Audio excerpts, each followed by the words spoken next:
नमस्कार किसान भाइयों, कार्यक्रम कृषि दर्शन में आपका पुनः स्वागत है। किसान भाइयों, जैसा कि आप सभी जानते हैं कि हमारे कार्यक्रम का उद्देश्य ही है कि आपको समय समय पर मौसम से जुड़ी, खेती से जुड़ी तमाम जानकारियां पहुंचाना। आज के कार्यक्रम में भी हम आपको कई नई जानकारियां बताने जाएंगे। हमारे कार्यक्रम की यही विशेषता है कि आपको उन्नत तकनीकें, रसायनों का उपयोग कैसे करें, कब करें, फल सब्जियों का उत्पादन कैसे किया जाए, ये सारी जानकारियाँ समय समय तक पहुँचाना। आज के कार्यक्रम में भी हम नई जानकारियाँ आपको देने जा रहे हैं।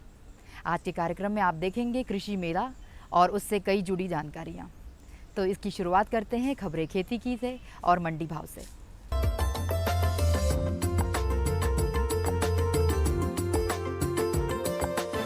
नमस्कार किसान भाइयों, खबरें खेती में आपका स्वागत है। आइए नजर डालते हैं आज की खास खबरों पर। भूमि बचाओ अभियान चलाया जाएगा। 3 बीज परीक्षण प्रयोगशाला राज्य स्तरीय होंगी।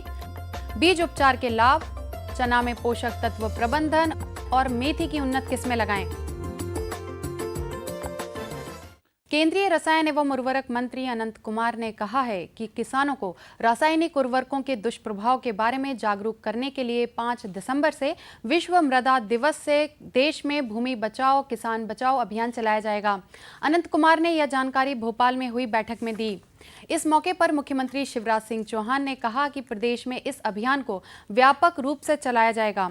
इसके लिए गांव-गांव में अभियान चलाकर किसानों को जागरूक किया जाएगा। बैठक में उर्वरक एवं रसायन मंत्रालय से संबंधित प्रदेश की लंबित परियोजनाओं पर चर्चा की गई। उर्वरक मंत्री अनंत कुमार ने कहा कि देश में रासायनिक उर्वरकों के अधिक प्रयोग से भूमि प्रदूषित हो रही है। यह अभियान भूमि और किसानों को बचाने के लिए चलाया जाएगा। अभियान में किसानों को नीम कोटेड यूरिया के उपयोग के लिए भी प्रोत्साहित किया जाएगा। राज्य शासन ने प्रदेश की 3 बीज परीक्षण प्रयोगशालाओं को राज्य बीज प्रयोगशाला घोषित किया है।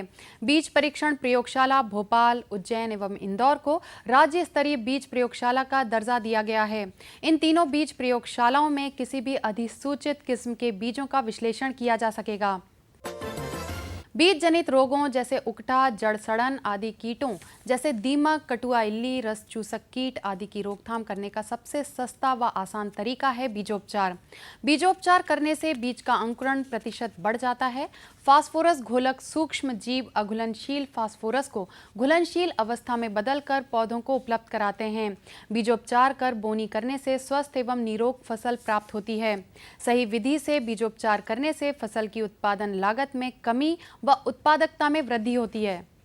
अधिकांश कृषक बंधु जानकारी के अभाव में बीज को बिना उपचार किए या गलत विधि से उपचारित करते हैं, जिससे उत्पादकता में विपरीत प्रभाव पड़ता है। इसलिए बीज को बुवाई से पूर्व सही विधि से बीजोपचारित करें। फसलों के बीजों को उपचारित करते समय किसान भाइयों को 3 बातों का विशेष ध्यान रखना आवश्यक है। बीज को सबसे पहले फफूंदनाशक दवा, फिर कीटनाशक व अंत में कल्चर से बीजोपचार करें। चने की फसल से भरपूर उत्पादन लेने के लिए संतुलित मात्रा में पोषक तत्व प्रबंधन अत्यंत आवश्यक है। इसके लिए चना में नत्रजन, स्फूर एवं पोटाश की मात्रा 20-50-20 किलोग्राम अनुपात में प्रति हेक्टेयर की दर से आधार खाद के रूप में देवें। नत्रजन एवं स्फूर की उपरोक्त मात्रा 100 किलो DAP से भी दी जा सकती है। सभी उर्वरकों की पूर्ण मात्रा बुवाई के समय दी जाती है। गोबर खाद, केंचुआ खाद अवश्य 2 टन प्रति हेक्टेयर उपयोग करें। 2.5 किलो PSB एवं 2 किलो ट्राइकोडर्मा 50 किलो गोबर की गीली सड़ी खाद में 48 घंटे तक रखें। बोनी के एवं आखिरी जुताई के पूर्व इसे जमीन में मिला दें। चने से भरपूर उत्पादन लेने हेतु बोनी से पहले बीजोपचार अवश्य करें। मसाला फसलों में मेथी का प्रमुख स्थान आता है। मेथी की उन्नतशील किस्में लगाकर इससे अधिकाधिक उत्पादन पाया जा सकता है। मेथी की उन्नतशील किस्में सिलेक्शन 1, गुजरात मेथी 2, RMT 1, राजेंद्र क्रांति, हिसार सोनाली, कोयम्बटूर 1 आदि प्रमुख हैं। मेथी का बीज 20 से 25 किलोग्राम प्रति हेक्टेयर लगता है। बीज को बोने के पूर्व फफूंदनाशी दवा 3 ग्राम प्रति किलोग्राम बीज से उपचारित करना चाहिए।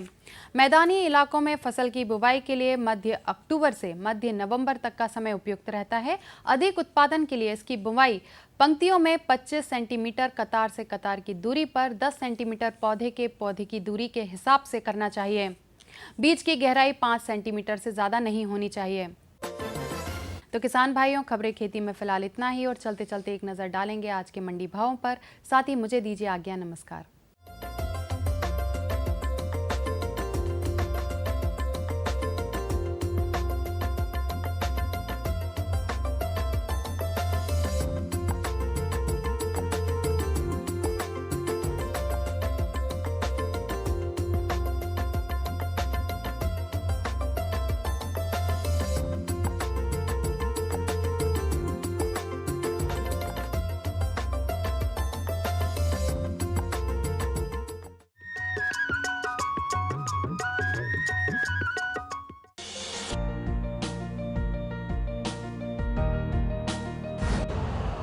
यूरिया का स्वदेशी उत्पादन 70 लाख टन बढ़ाने के लिए 6 उर्वरक संयंत्रों का उद्धार किया जा रहा है।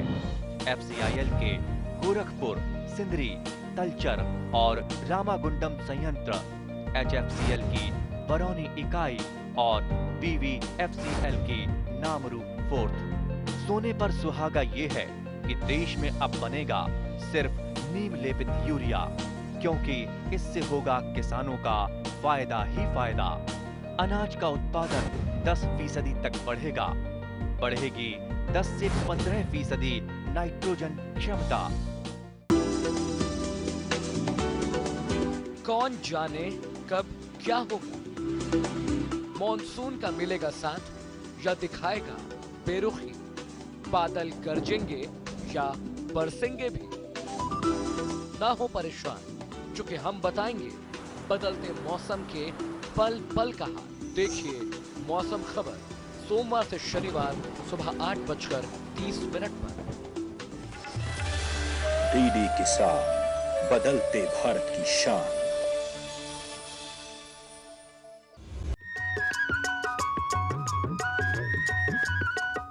किसान भाइयों, फसलों के उत्पादन को लाभकारी बनाने के लिए आवश्यक है कि एक से अधिक फसलें ली जाएं या अलग अलग फसलों का उत्पादन किया जाए, क्योंकि आप अलग अलग फसलों के चयन करेंगे तो उत्पादन भी आपको अच्छा प्राप्त होगा। जैसे कि आप सामान्य फसल के साथ औषधीय फसलें, नकदी फसलों को बोकर अधिक उत्पादन अनुकूलता के साथ प्राप्त कर सकते हैं। किसान भाइयों, धार जिले में जैव विविधता पर आधारित कृषि मेले का आयोजन हाल ही में संपन्न हुआ है, जिसमें मध्य प्रदेश के विभिन्न कृषि वैज्ञानिकों व किसान भाइयों ने हिस्सा लिया। आइए देखते हैं इसके ऊपर एक रिपोर्ट।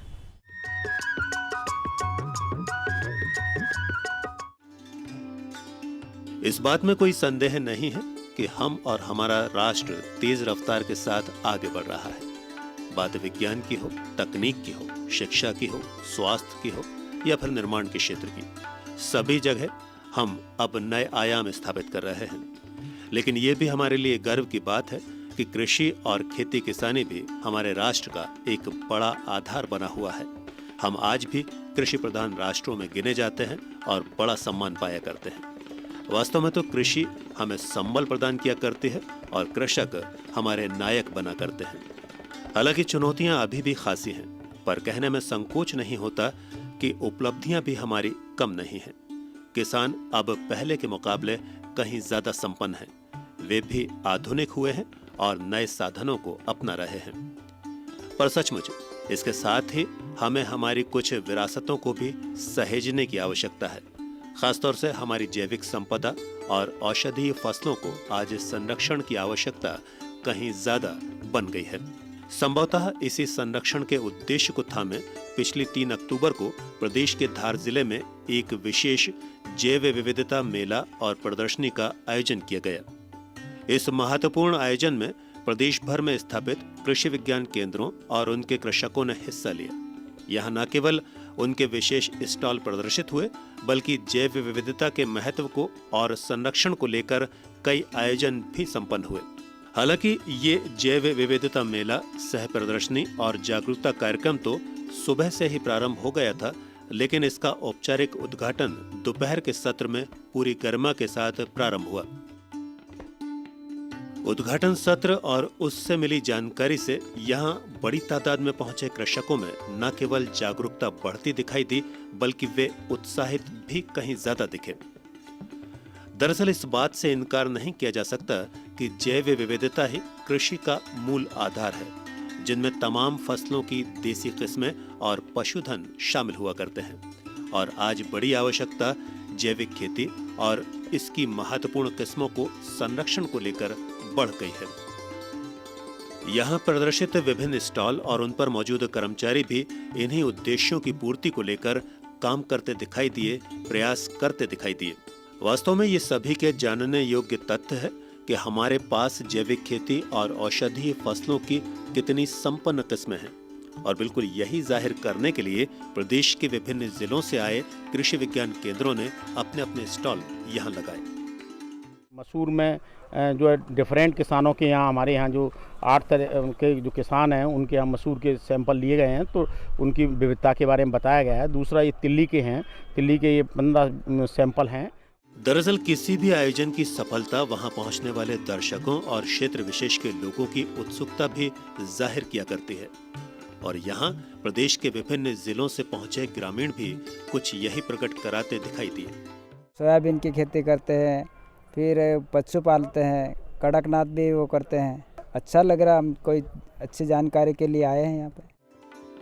कई ऐसे स्टॉल यहाँ पर ऐसे थे जो वो जानकारी दे रहे थे जिनके बारे में आम आदमी लगभग अनभिज्ञ ही रहा करता है। कितने ही लोग जानते हैं कि प्रदेश की खास पैदावार काली मूंछ के बीच के दोनों सिरों पर काले रंग के बाल उनकी पहचान हुआ करते हैं। ग्वालियर जिले की एक जो पहचान है, डबरा विकासखंड में धान यहाँ जो होता है उसका नाम है काली मूंछ। ये पूरे भारत में विख्यात है। विशेषकर इसका उपयोग जो है खीर बनाने में उपयोग होता है, जिसका बहुत ही अच्छा स्वादिष्ट लोगों को स्वादिष्ट लगती है। इसका दाना छोटा सफ़ेद क्रीमी दाना होता है और इसमें फ्रेगरेंस जो आती है, जो खुशबू आती है, अगर एक घर में खीर बनती है तो दूसरे पड़ोसी घर में उसकी खुशबू पहुंच जाती है।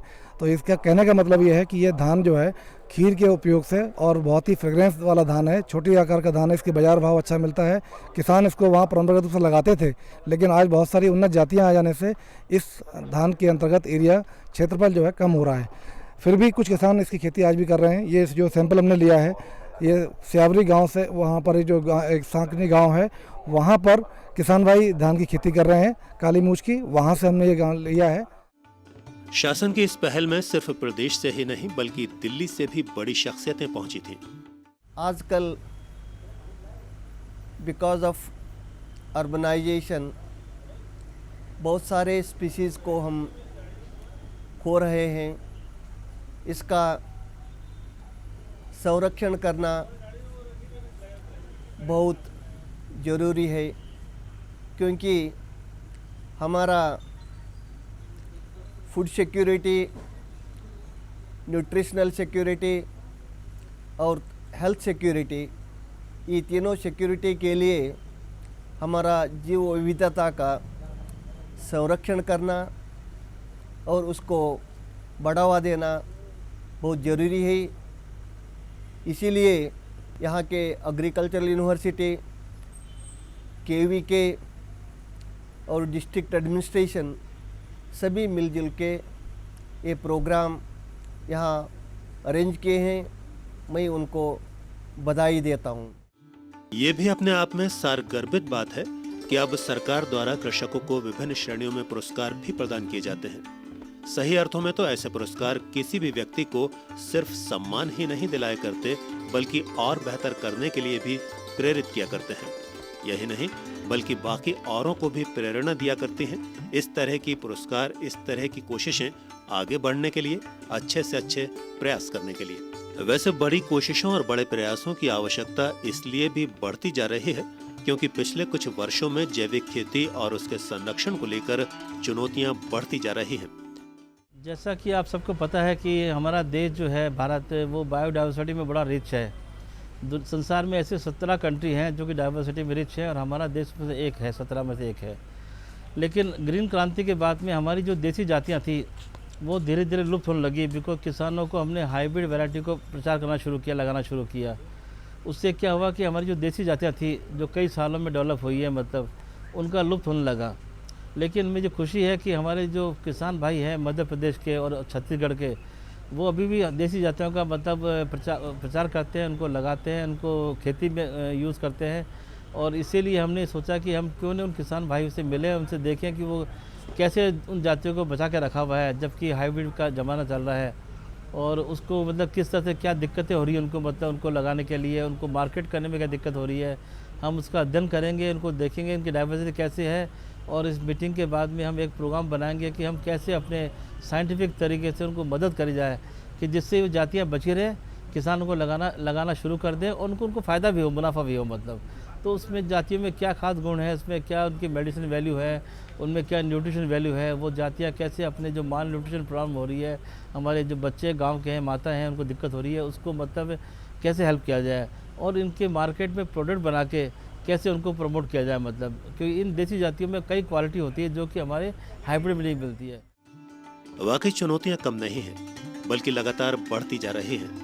कई कृषि वैज्ञानिकों का तो ये तक मानना है कि जैविक फसलों की लगभग 30% प्रजातियां वर्ष 2050 तक विलुप्त हो सकती हैं। इसीलिए इनके संरक्षण की जरूरत कहीं ज्यादा बढ़ती जा रही है।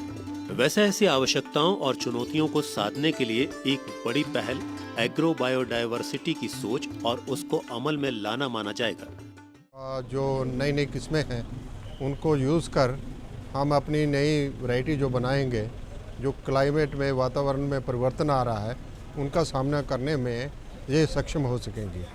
और क्योंकि इस बार जैसे आपका कम पानी गिरा है, पिछले बार 2 साल पहले ज़्यादा पानी गिरा था, इन सब आपदाओं को ध्यान में रखते हुए एग्रो बायोडायवर्सिटी का अपना एक महत्व है और इसको यूज़ करके हम नई नई किस्में जो निकालेंगे वो अलग अलग वातावरण में, जैसे मौसम में परिवर्तन आ रहा है, उनका सामना कर पाएंगी। इसके अलावा इसमें बहुत सारे विशेष गुण हैं, जिसमें जो कीड़ा मकोड़े वो नहीं लगते हैं, जो बीमारियां नहीं लगती हैं, जहां इसमें ऐसे विशेष तत्व पाए जाते हैं जो हमारे भोजन के लिए बहुत महत्वपूर्ण हैं। ऐसे तत्वों को समावेश करके जो हमारे आने वाली वैरायटीज़ हैं, किस्में हैं, उनको हम एक अच्छे डायरेक्शन में देखकर ऐसी वैरायटी बनाएंगे जिसमें सारे संपूर्ण गुण होंगे। एग्रो बायोडायवर्सिटी के पीछे छुपे हुए उद्देश्यों और हासिल होने वाले परिणाम सभी को प्रेरित कर सकते हैं। इस तरह के प्रयास विज्ञान के जरिए कृषि को और बेहतर बनाने की कोशिश, विभिन्न आधुनिक संयंत्रों का उपयोग सचमुच किसी भी कृषक को खासा प्रोत्साहित करने का मादा रखा करते हैं और बिल्कुल यही सब सामने लाने का उद्देश्य रहा इस विशिष्ट मेले का भी। धार में एक इमली मिलती है जो थोड़ी गोल होती है, अलग है, उसकी बहुत सी दवाएं बनाई जाती हैं। ऐसे यहाँ पे एप्पल बेर बताया जाता है। ऐसी झाबुआ में अरहर की ऐसी प्रजाति है जो 90-95 दिन में पक जाती है। साठी मक्का की एक प्रजाति है। तो ये सब ऐसी प्रजातियां हैं जिनमें एक विशेष गुण है। तो हमारे वैज्ञानिक जब ऐसी प्रजातियां उनको मिल जाएंगी तो जिसे हम लोग कहते हैं कि जो हमारी लैंड रेसेस हैं या जो हमारे पास जैव विविधता है, उसमें बहुत सी ऐसी जीन्स हैं जो आजकल की जो हम लोग नई प्रजाति बना रहे हैं, नए हाइब्रिड्स बना रहे हैं, नई वैरायटी विकास कर रहे हैं, उनको आवश्यकता है। और ये आवश्यकता बढ़ती जा रही है क्योंकि जैसा आप देख रहे हैं कि आजकल वातावरण में बदलाव हो रहा है, तो हमें, और ये प्रजातियाँ अपने ऐसे वातावरण में बहुत सालों से पल रही हैं, तो उनमें कुछ न कुछ ऐसी विशेषता है, कुछ न कुछ ऐसा जीन है जो उनको वो शक्ति प्रदान करता है। तो इसका सबसे बड़ा ये फ़ायदा हो जाएगा कि पहले तो जो एक वैज्ञानिक तरीके से एक इन्वेंट्री कर लेंगे हम कि भाई हमारे पास क्या ऐसी लैंड रेसेस हैं, उनकी क्या विशेषताएं हैं। इससे ये भी हमें पता चल जाएगा कौन से किसान कहाँ पर, या कोई समूह है या कोई जनजाति है जो कोई विशेष प्रजाति को इतने सालों से संभाले रखे हुए, तो उसके बारे में हमें सूचना मिल जाएगी। दूसरा, कई ऐसी प्रजातियां हैं जो हमें ये बताती हैं कि इस स्थान में या तो मिट्टी में कोई कमी है, या मिट्टी में पोल्यूशन है, या पानी में कुछ आपने देखा हुआ क्या ऐसी चीज़ें हैं, तो इन सब की जानकारी भी हम लोगों को यहाँ मिल जाएगी। और आजकल जैसा आप जानते ही हैं कि एक विशेष कर जो है कि आजकल हम लोग कहते हैं कि प्लांट से डिराइव्ड मेडिसिन जो होती हैं, पौधे से जो निकली दवाइयाँ होती हैं, उनका प्रचलन बढ़ता जा रहा है। और बहुत सी हमारी प्रजातियाँ हैं जिनमें उनकी विशेषता है कि उनसे बहुत हम लोग दवाएं बनाते हैं। इनका सबसे बड़ा फ़ायदा है कि इनका कोई साइड इफ़ेक्ट नहीं होता। तो ऐसी कुछ सूचना भी हमें मिल पाएगी। वैसे ये प्रयास, ये मेला जिन उद्देश्यों को लेकर आयोजित हुआ, उनमें सफलता तो तभी मिलती महसूस हो गई जब यहाँ पहुंचे बड़ी तादाद में दर्शकों और ग्रामीणों ने अपना उत्साह जताया। हालांकि स्वयं मध्य प्रदेश के बारे में ये जानना भी महत्वपूर्ण है कि यहाँ की जैव विविधता और इसकी उपलब्धता बाकियों को भी प्रेरित कर सकती है। यहाँ की जैविक संपदा 100 से भी कहीं ज्यादा औषधीय पौधों से जुड़ा ज्ञान और खासतौर से आदिवासी बाहुल्य क्षेत्रों में विभिन्न संरक्षण के प्रयास महत्वपूर्ण माने जाएंगे। इनमें भी प्रमुख खुद आयोजन स्थल धार जिला माना जाएगा। यहाँ वास्तव में 13 में से 12 ब्लॉक आदिवासी बाहुल्य हैं और यहाँ मालवा के पठार, निमाड़ वैली और पर्वतीय क्षेत्र एग्रो क्लाइमेटिक जोन के तौर पर जाने जाते हैं। जैसा कि आप जानते हैं, धार जिला एक आदिवासी बाहुल्य जिला है। हमारे ज़िले के 13 ब्लॉक्स में से 12 ब्लॉक्स आदिवासी बाहुल्य हैं। और ये बताना चाहूँगी कि अगर हम एग्रो क्लाइमेटिक जोन देखें तो 3 प्रकार के जलवायु क्षेत्र धार जिले में आते हैं, जिसके कारण यहाँ बहुतायत से बहुत प्रकार के विविध प्रकार की जीव जंतु उपलब्ध हैं। तो साथ ही साथ प्लांट्स की भी डिफरेंट वैरायटीज़ हैं। तो इतनी सारी जैव विविध किस्में हमारे यहाँ उपलब्ध हैं जिनको कि अभी तक चिन्हांकित भी नहीं कर पाए गए हैं। हमारे यहाँ के कृषकों को हम ये बताना चाहते हैं कि इन सब का हम अगर पंजीयन कराएंगे तो इसको हम पूरे देश में और अंतर्राष्ट्रीय स्तर पर बता पाएंगे। धार जिले में जैसा आप जानते हैं तरह तरह की चीज़ें जो आम धार के लोग जानते हैं जो बाहर नहीं मालूम है, जैसे धार की इमली, जैसे यहाँ पर खिरनी होती है, यहाँ का सीताफल होता है, बहुत प्रकार की चीज़ें हैं जो लोगों के ध्यान में नहीं है। इस कार्यशाला का मुख्य उद्देश्य यह है कि हमारे कृषक भी इन सब चीज़ों को पंजीयन कराएं और यह जानकारी पूरे देश और विदेश तक पहुंच सके कि कितने विविध प्रकार के हमारे यहाँ जैविक किस्में पाई जाती हैं। धार जिले की विशेष ककड़ी सीताफल, रामफल, खिरनी, महुआ, गराडू यही नहीं बल्कि मांडव की खुरासनी इमली वास्तव में ऐसी किस्में हैं जिन्हें संरक्षित किए जाने की बड़ी आवश्यकता है। साथ ही आवश्यकता है कृषकों, विद्यार्थियों और ग्रामीणों को इनकी जानकारी देने की भी। देश भर में ऐसी तमाम प्रजातियां या तो दुर्लभ हो गई हैं या फिर विलुप्त होने की कगार पर हैं। इसीलिए इनके संरक्षण को सबसे ज्यादा महत्व मिलना चाहिए। निश्चित रूप से इसी पवित्र उद्देश्य को लेकर राजमाता विजयाराजे सिंधिया कृषि विश्वविद्यालय ग्वालियर का ये एक दिवसीय आयोजन और सराहनीय माना जाएगा। और सचमुच इसकी सफलता में ही हमारी जैविक और औषधीय खेती की सफलता छुपी है। निसंदेह ऐसे प्रयास निरंतर होने चाहिए।